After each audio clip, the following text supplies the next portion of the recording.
conhecido como John Catiano, e trará então a mensagem do Senhor para nós. Você possa novamente estender suas mãos para o nosso amigo e vamos orar também. Santo Espírito de Deus, eis aqui o teu servo João Caetano. Ele que hoje, Pai, está na responsabilidade de trazer a tua mensagem. Tranquiliza, Pai, teu servo. Tira, Pai, qualquer coisa que possa atrapalhar, que ele possa falar realmente a tua palavra. Seja conosco também, Senhor Deus, abrindo nossa mente, nos dando entendimento, e tua palavra encontre realmente um lugar em nossos corações. Em nome de Jesus. Amém, Senhor.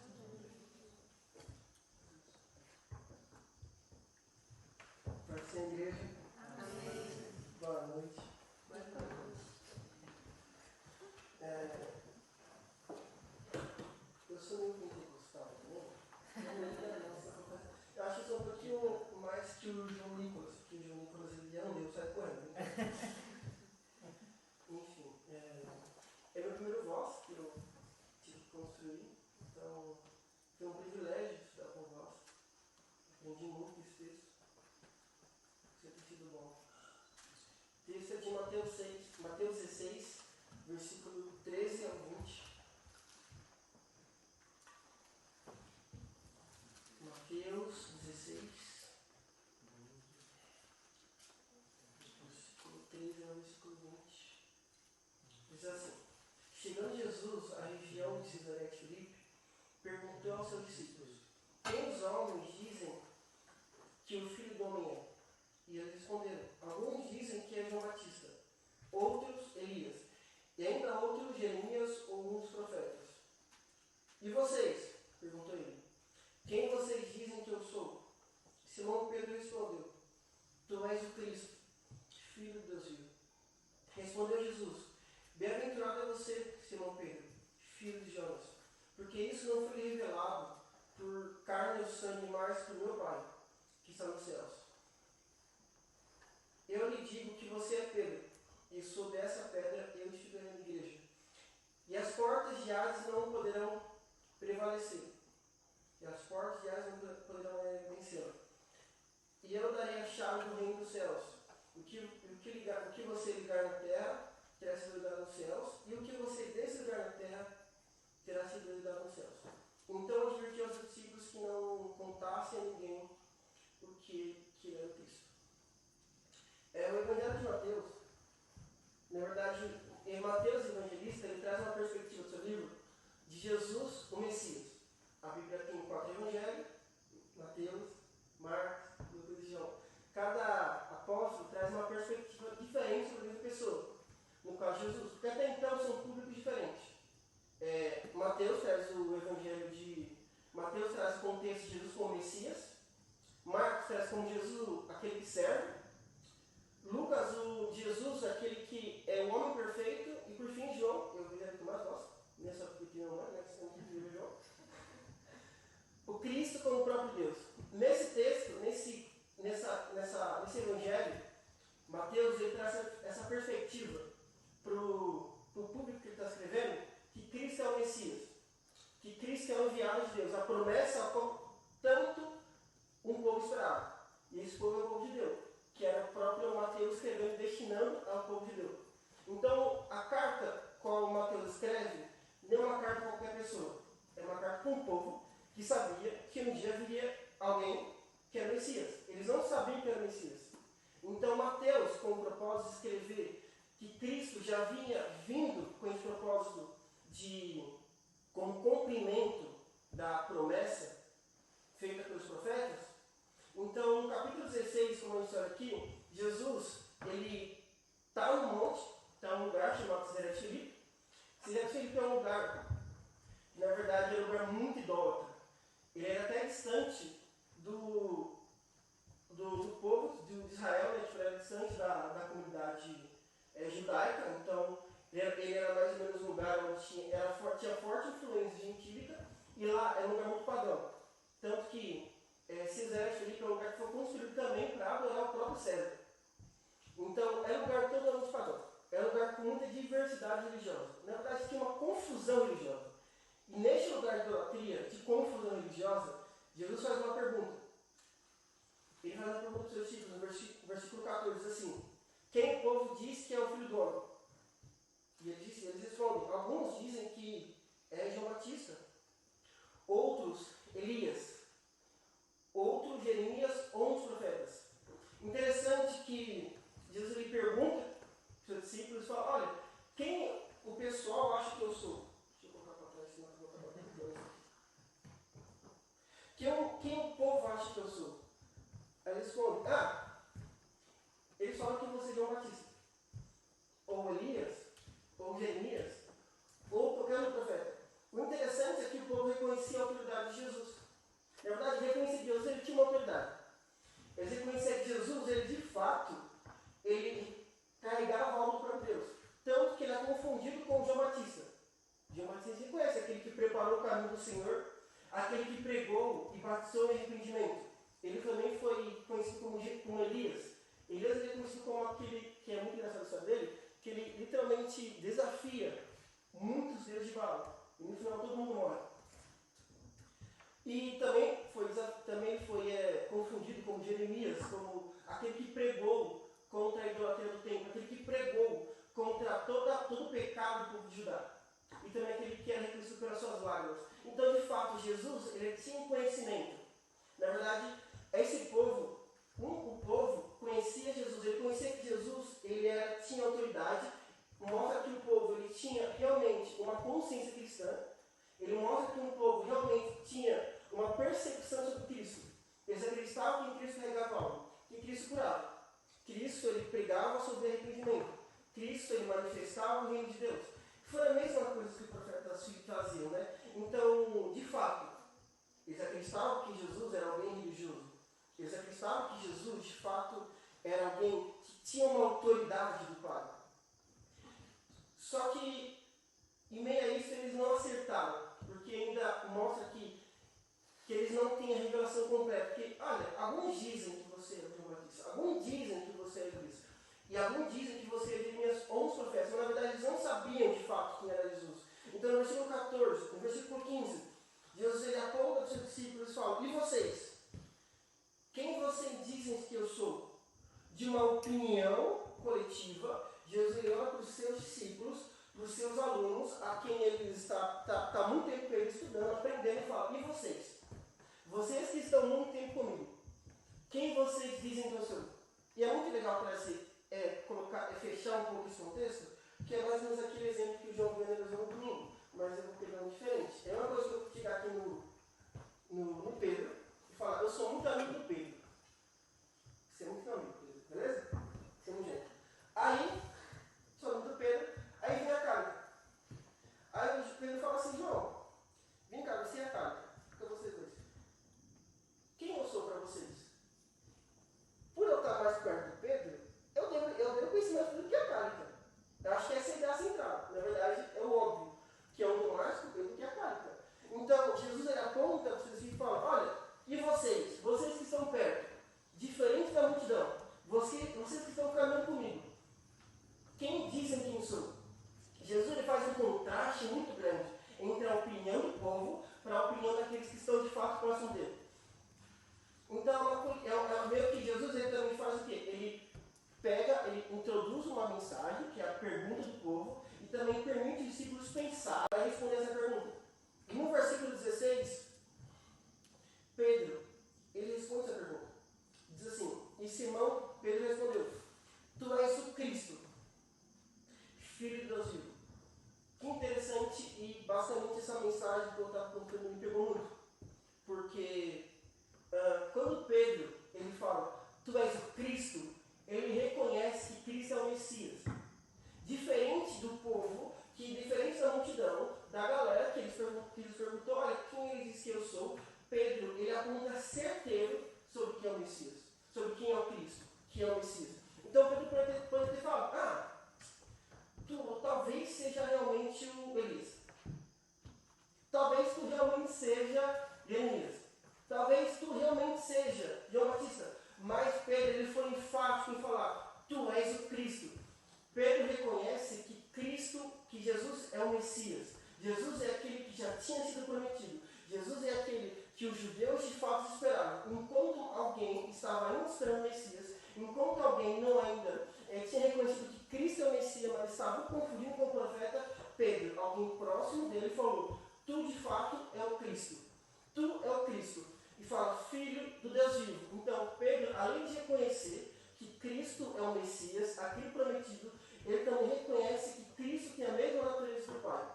Ele conhece a mesma identidade que Deus tinha no próprio Filho. Ele reconhece a intimidade de Deus no próprio Jesus. Então, a revelação de Cristo é muito superior e muito diferente e destaca totalmente não só o Cristo como alguém que faz coisas e que fez coisas, mas como um Cristo que de fato tinha sido prometido pelo próprio Deus através dos profetas.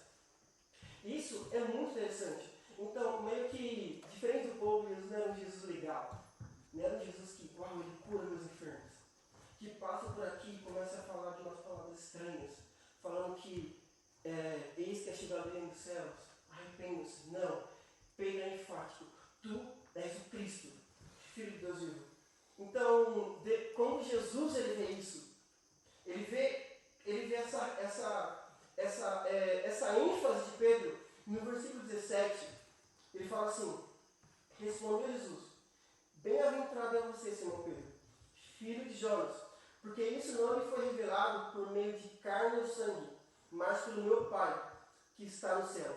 Essa palavra, bem-aventurado, eu achei ela muito interessante, porque ela tem um contexto de bem-aventurado como bem-aventurado aquele cuja alegria nasce do relacionamento e não das circunstâncias. Feliz é você, Simão Pedro, porque você tem um relacionamento com Deus. E o seu relacionamento não é baseado em circunstâncias. Basicamente, é isso que a palavra bem-aventurado ela quer dizer no seu contexto original. Então, após Pedro receber essa revelação, Jesus fala: olha, bem-aventurado é você, porque você não recebeu essa revelação através de circunstâncias, mas recebeu a revelação por meio do relacionamento do meu Pai. E Jesus ele enfatiza isso na parte B do versículo. Porque isso não foi revelado por carne ou sangue, mas pelo meu Pai que está no céu. Então, a única pessoa que pode de fato nos revelar que Cristo é o Messias é o próprio Deus. E à medida que a gente se relaciona com esse Deus, a gente consegue ter um entendimento que Cristo é o Messias. Porque entender que Cristo é o Messias não é apenas olhar para toda a sua obra em si, mas entender que tudo que ele faz leva a um lugar, que é o lugar da promessa. A gente sabe que o Messias é aquele que viria para libertar o povo de toda escravidão, de todo o contexto de escravidão. Então, nessa revelação, Deus mostra para Pedro e fala: olha, Jesus fala: olha, você é feliz porque você tem conhecimento, porque você se relaciona com o Pai, de acordo com a palavra bem-aventurado. E versículo 18, foi que Jesus declara algo muito legal sobre a igreja. E ele fala assim: e eu lhe digo a você, Pedro, sobre essa pedra eu edificarei a minha igreja, e as portas de Hades não prevalecerão. Essa parte eu fico achando uns 3 dias só vendo essa parte para entender. Porque é muito interessante, porque existem várias versões teológicas sobre exatamente essa parte. Então, conversando com o pastor, que é o nosso teólogo, nosso Senhor Messias, é que ele falou de manhã, então só pedi a palavra dele, não posso fazer nada. Conversando com o pastor é muito interessante porque quando Jesus fala assim: tu és Pedro, Pedro no sentido original é Petros, que significa literalmente uma pedra. Pronto, literalmente uma pedra. Ele continua: e sobre essa pedra eu edificarei a minha igreja. Nesse contexto, Jesus não está falando que a igreja será estabelecida em cima de Pedro, como Pedro fosse o cabeça da igreja. Como se a igreja pudesse, de alguma forma, ser estabelecida por um homem, ser construída em cima de um homem, assinando Cristo. Quando Jesus fala sobre essa pedra, que no sentido original é Petra, eu acho que é assim do hebraico, não sei, se Deus quiser dar certo, que é Petra, no sentido original é rocha. Então, tu és Pedro, Petros, mas sobre essa pedra, sobre essa rocha, eu irei estabelecer a igreja. Igreja, no sentido original, é eclésia. Aqui no sentido do contexto, são pessoas separadas de um determinado tipo de lugar. Então ele fala assim, olha, sobre esta rocha, a eclésia será estabelecida. As pessoas que irão sair deste lugar, essas pessoas que não estão mais aqui serão estabelecidas. Então Jesus ele traz uma separação de um povo de outro povo. Ele fala assim, sobre essa rocha, a eclésia será estabelecida. Sobre si mesmo, a igreja será estabelecida. Em seguida ele fala, e as portas de Hades não prevalecerão. Hades, no sentido original, é inferno, é literalmente inferno. Então ele está falando assim, e sobre essa igreja, as portas do inferno não prevalecerão. No sentido, está dizendo que mesmo que o inferno ataque, mesmo que aconteça qualquer coisa, nós estamos em Cristo. E por estarmos em Cristo, nada vai acontecer. A promessa é que, independentemente do que passe, estamos em Cristo. E acabou. A gente é mais que vencedores, como a gente está aprendendo aqui de Romanos. Nós já somos mais que vencedores.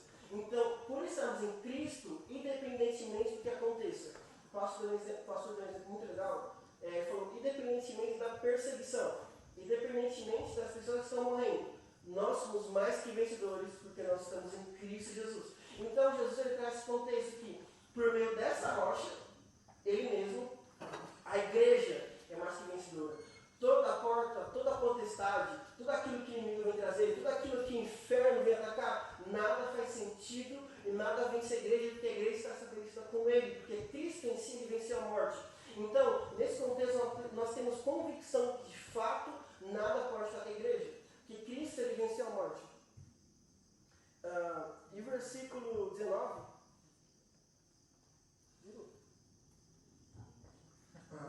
E o versículo 19 diz assim, e eu darei a você a chave do reino dos céus. Tudo que você ligar na terra será ligado nos céus. Tudo que você desligar na terra terá sido desligado no céu. Também outro texto que é muito, teologicamente, existe uma divergência muito grande. Mas é muito interessante quando Jesus fala assim, eu darei a vocês a chave, e tudo que você ligar na terra será ligado nos céus, tudo que você desligar na terra será ligado no céu. Aqui está apontando para você desligar na terra será ligado no céu. Aqui está apontando para Pedro. Mas, na verdade, no meio das Escrituras Sagradas, você consegue saber e perceber que isso não só se enquadra a Pedro, mas se enquadra a própria igreja. Quando uma igreja está de acordo com a vontade de Deus, é natural que tudo que é ligado na terra, no céu seja ligado na terra. Quando uma igreja está de acordo com a vontade do Senhor, é natural que o Senhor faça a vontade dele na terra. Então, em sentido, não está falando que Pedro ele tem um poder ao máximo, ao nível dele ser tipo um semi-Cristo, na questão de tudo que ele orar vai dar certo, mas sem se for da vontade de Deus. Se não for da vontade de Deus, não vai acontecer. Porque o contexto de Deus está trazendo aqui é o contexto de uma igreja. Se tudo que vocês ligarem na terra, tudo que vocês ligarem no céu, se ligar na terra. No contexto de igreja. E isso é muito interessante. E basicamente aqui, minha pregação bem curtinha, tá bom? Relaxa. Primeiro ver, paciência. Então, o ensino desse texto, acho que muito assim, não fazer ensino, porque isso é muito legal. No ensino do texto, no versículo 17, Deus fala assim, Jesus respondeu, bem-aventurado é você, Senhor, filho de Jonas, porque isso não foi revelado por meio de carne ou sangue, mas por meio do meu Pai que está no céu. O ensino desse texto é que o verdadeiro conhecimento acerca de Cristo não está em nenhum lugar, a não ser no próprio Deus. Uma das coisas muito legais que a gente conversou em algumas das aulas é que a gente facilmente confunde a ação de Cristo com uma ação social. Muitos conhecem Jesus através de uma cesta básica, mas na verdade não tem revelação sobre o que é o Cristo de fato.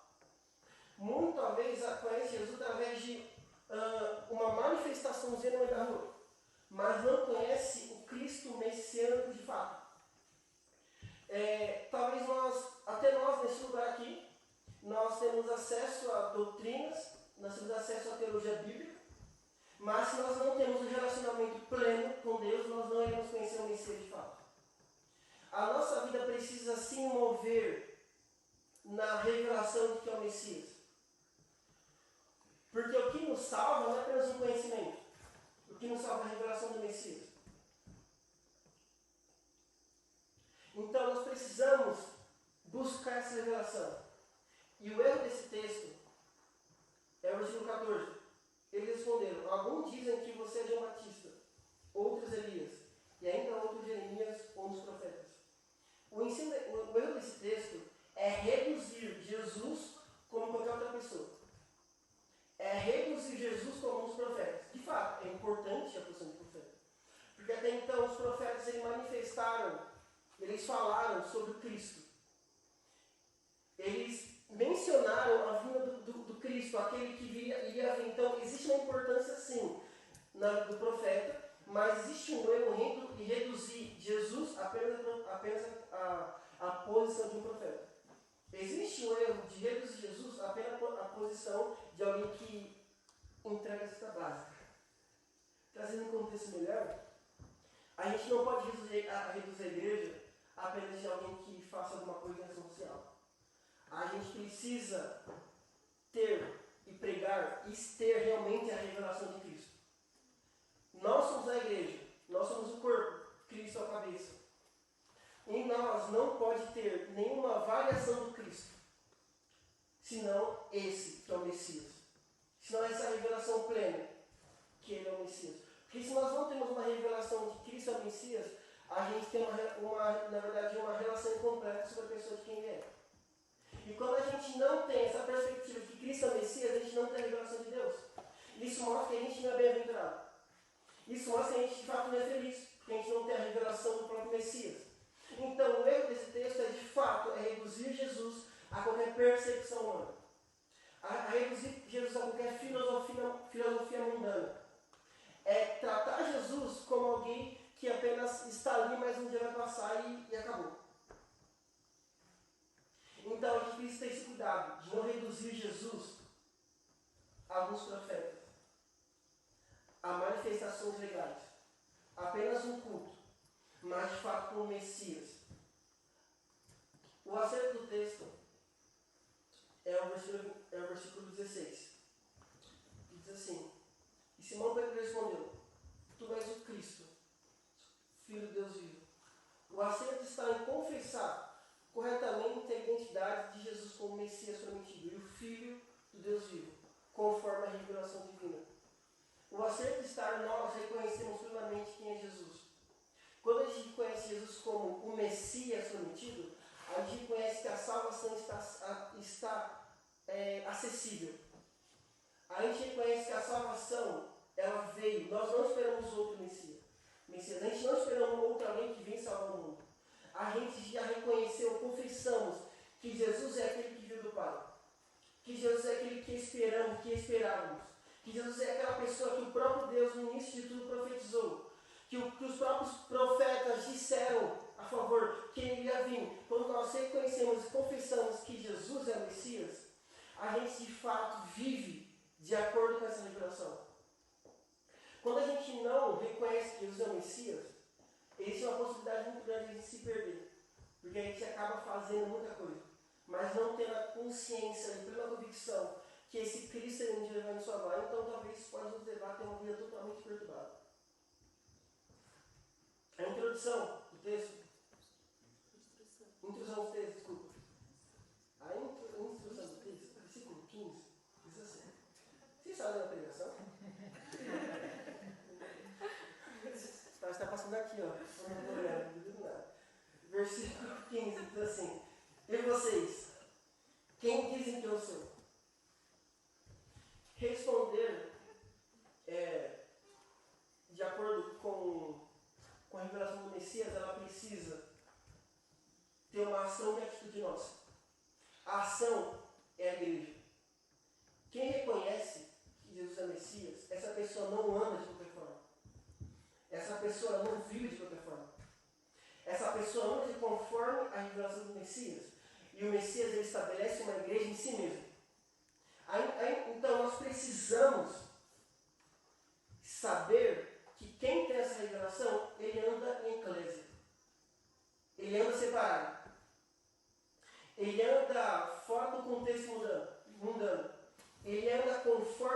Espírito, como a gente aprendeu na carta de Romanos.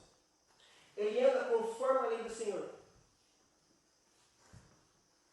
E nós precisamos ter essa convicção também. Que por conta da gente andar no Senhor, permanecer no Senhor, estar na igreja, é inevitável que haverá lutas. É inevitável que haverá perseguição. É inevitável.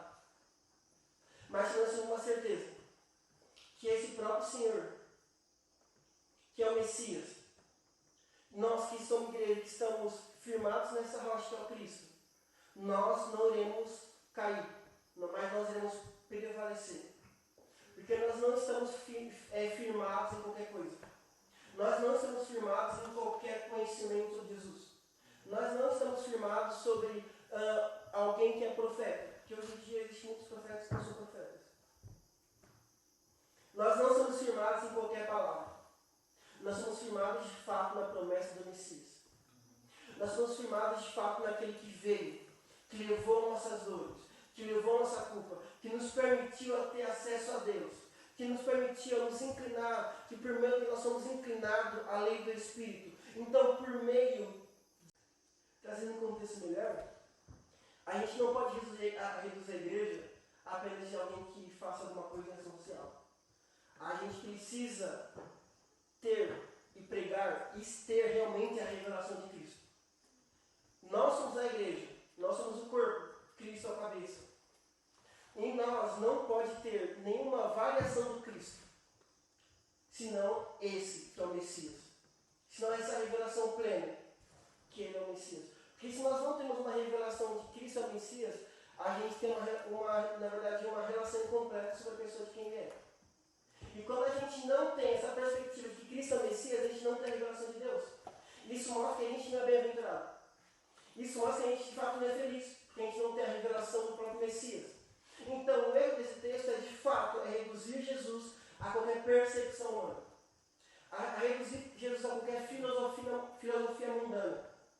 É tratar Jesus como alguém que apenas está ali, mas um dia vai passar e acabou. Então, a gente precisa ter esse cuidado de não reduzir Jesus a alguns profetas, a manifestações legais, apenas um culto, mas de fato com o Messias. O acerto do texto é o versículo 16, que diz assim: E Simão Pedro respondeu: Tu és o Cristo, Filho de Deus vivo. O acerto está em confessar corretamente a identidade de Jesus como Messias prometido e o Filho do Deus vivo, conforme a revelação divina. O acerto está em nós reconhecermos plenamente quem é Jesus. Quando a gente conhece Jesus como o Messias prometido, a gente reconhece que a salvação está acessível. A gente reconhece que a salvação, ela veio. Nós não esperamos outro Messias. A gente não esperamos outro alguém que vem salvar o mundo. A gente já reconheceu, confessamos que Jesus é aquele que veio do Pai. Que Jesus é aquele que esperávamos. Que Jesus é aquela pessoa que o próprio Deus no início de tudo profetizou. Que os próprios profetas disseram a favor que ele ia vir. Quando nós reconhecemos e confessamos que Jesus é o Messias, a gente de fato vive de acordo com essa revelação. Quando a gente não reconhece que Jesus é o Messias, existe uma possibilidade muito grande de a gente se perder.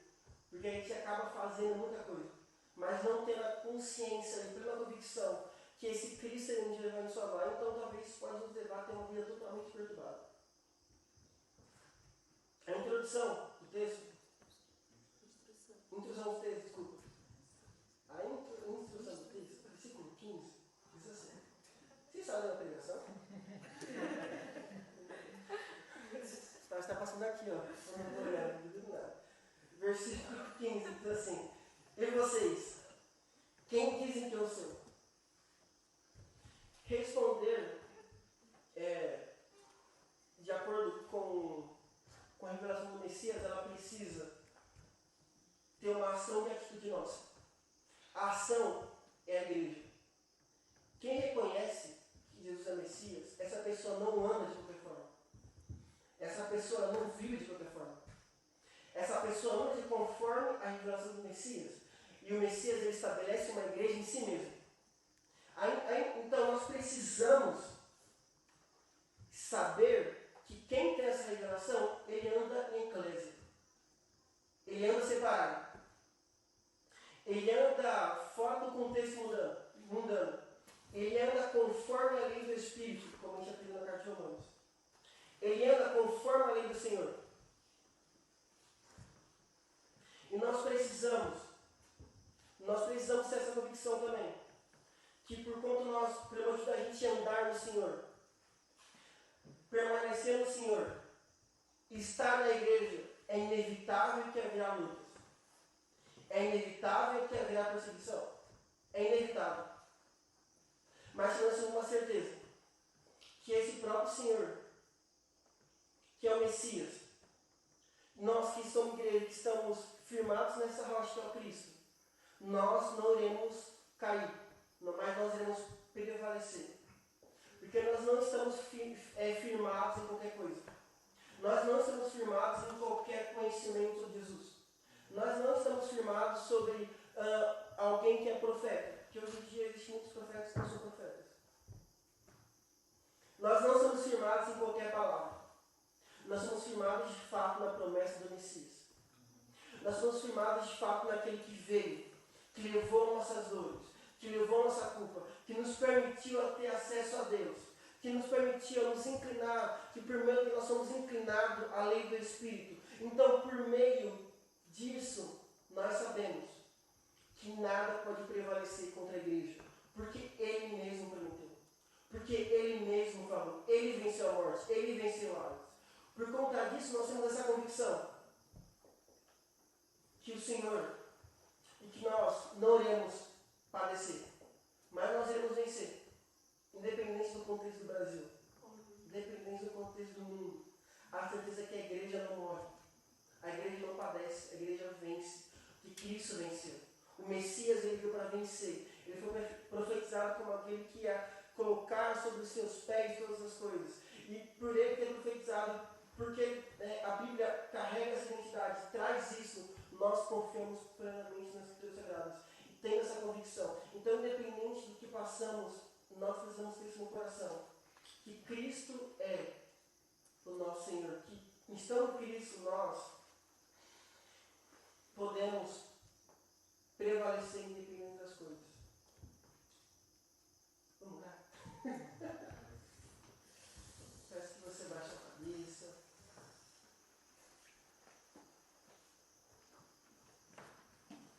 Senhor Jesus, eu agradeço esse momento, eu agradeço porque o Senhor é bom. Se nós confessamos pelas vezes que nós não entendemos, não compreendemos sobre quem o Senhor é. Nós confessamos pelas vezes que a gente quer submeter a sua pessoa através de qualquer preconceito humano. Nós confessamos pelas vezes que a gente quer, Senhor, submeter o seu Senhor e submeter a sua identidade à nossa própria perspectiva. Nós reconhecemos que, nós confessamos que o Senhor de fato é o Filho de Deus. Tu és aquele que foi prometido pelo próprio Deus, tu és aquele que veio, Senhor, e estabeleceu uma igreja. Nós acreditamos que o Senhor, independente do que está acontecendo na terra, nós sabemos que o Senhor é aquele que vence todas as coisas e que venceu todas as coisas. Então nós podemos plenamente confiar em Ti, Senhor. Que nós queremos converter o nosso coração ao pleno conhecimento da Sua verdade.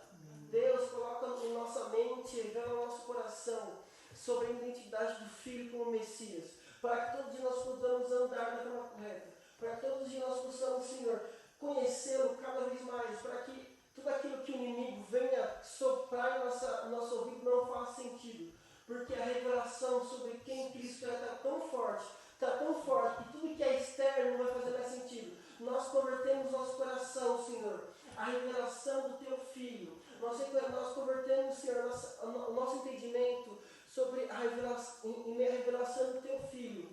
Senhor, encontre o nosso coração neste lugar de receber, Senhor, de